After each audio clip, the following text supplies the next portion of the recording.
Birželio 30.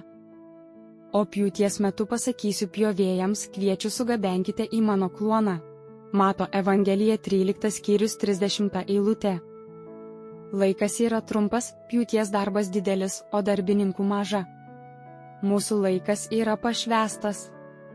Turime dirbti tol, kol tęsiasi diena, žinodami, kad ateina naktis, kurioje niekas negalės dirbti.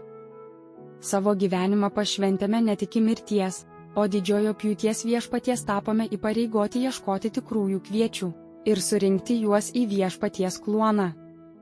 Argi tada turime laiko lengvabūdiškumui, pasaulietiškumui ar visuomeniniams malonumams?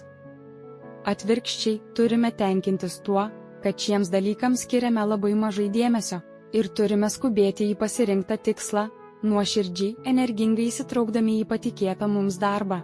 Jeigu norime gauti pagyrimą iš viešpaties ir išgirsti jo žodžius, gerai, šaunusis ir ištikimasis tarne. Pjūties metu buvo surinkti visi ankstesni Evangelijos amžiaus darbo vaisiai. Tie, kurie turėjo privilegiją pjauti šios pjūties metu, turėjo dalį dalyvauti visų, nuo Evangelijos amžiaus pradžios Dievo tarnų darbe. Su pasitikėjimu ir džiaugsmu Dievo tarnai rinko tai, kas tapo nupjauta ir ką kiti pasėjo. Ir sėjėjai, ir pjovėjai kartu džiaugiasi pjūties namuose. Klausimai: ar šią savaitę skelbiau Dievo žodį?